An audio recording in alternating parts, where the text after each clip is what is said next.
I want to tell you a story about a man. It's a man, and he lives in Almere.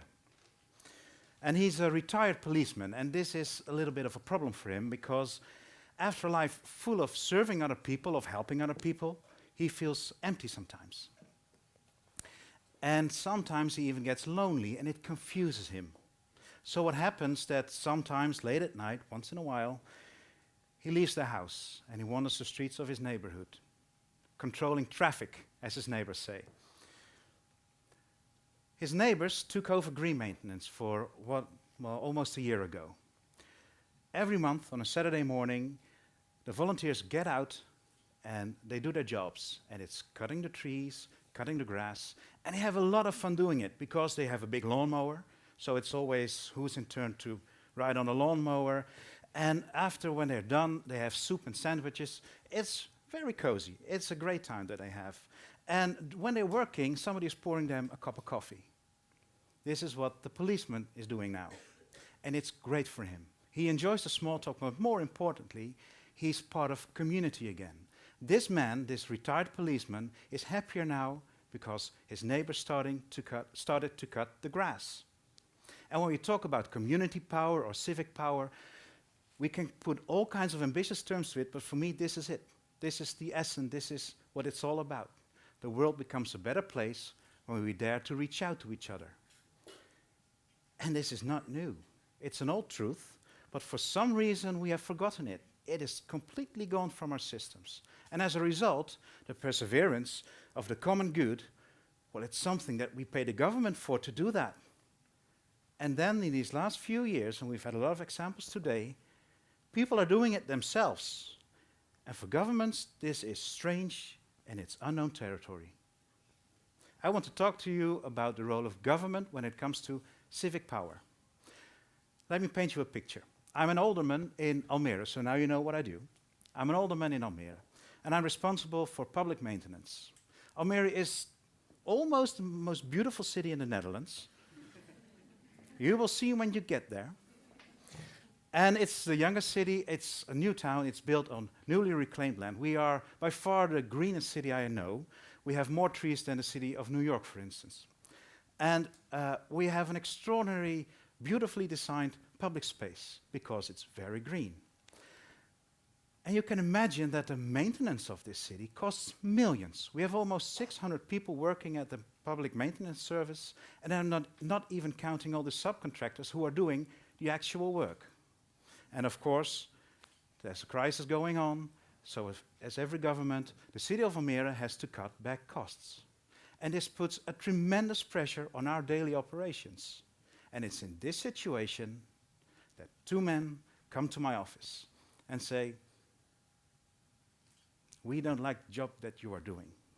We think we can do it better. So would you please give us the money to do it? Now, what would you do? Would you say, well, of course, great. There are maybe cutbacks, but here's the money. Or would you hesitate a little bit and have some questions and maybe some objections like, can I trust these guys? Are they capable? And what happens if they turn a neighborhood into a wilderness? And if this becomes a success and other neighborhoods want to do the same, how can we control this? All these questions come from a system that is totally wired by public accountability. Now, don't get me wrong. Public accountability is a good thing because I believe that governing is first and foremost about serving and about being accountable.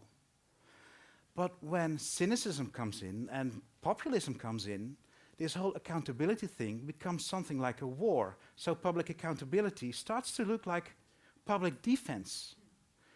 Government bad, voters good, something like that. So we don't want to take any risks, and we are very, very, very afraid that we will have a mistake.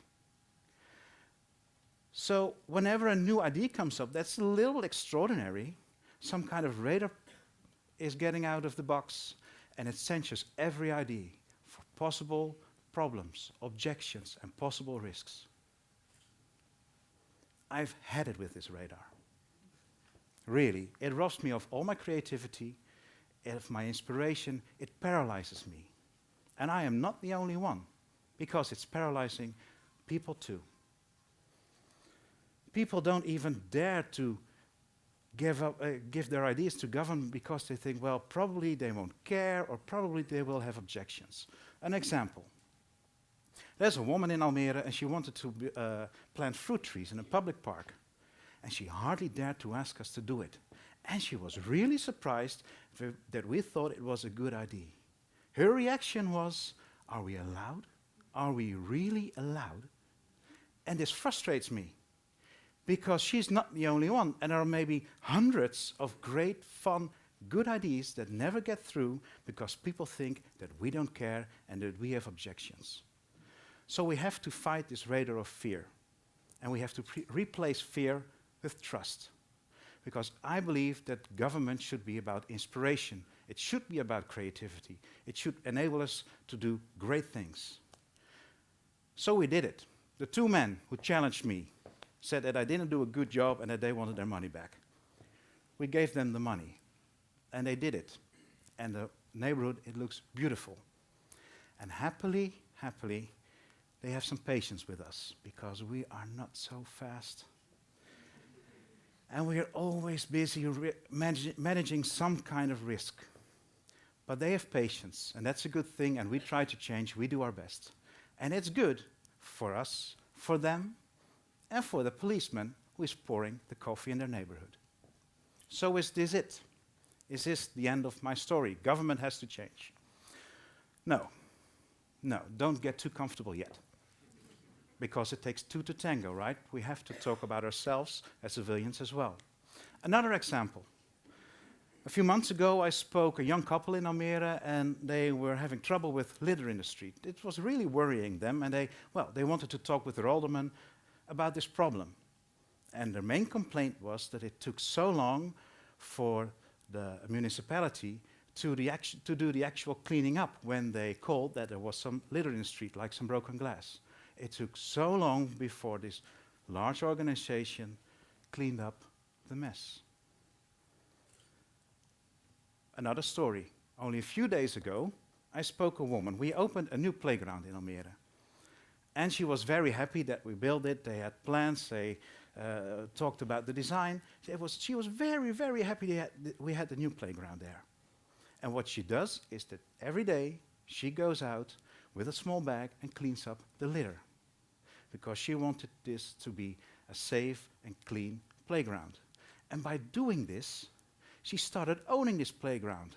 And again, with this small thing that she does maybe, the whole neighborhood is happier again. This is the impact that she had. Now, I know I'm simplifying things here, but these are the things that we need to talk about. We have to talk about what you want from a government, and government should be talking about what they expect from their constituents. This whole public accountability thing should be way more mutual than it has been for the last few decades. It should be something, it should be a two-way street again. We have to replace fear with trust. A little less fear and a lot more trust, please. And if we do this, like with these two men, we can challenge each other. They challenge us as a government, they challenge their neighbors. And if we do this, we can fight this radar of fear, and we need to do it because it's always there, lurking over my shoulder. It's almost like a physical feeling when I choose to ignore it. But we can do this, and we need to do this because there's a great reward in it. Thank you very much.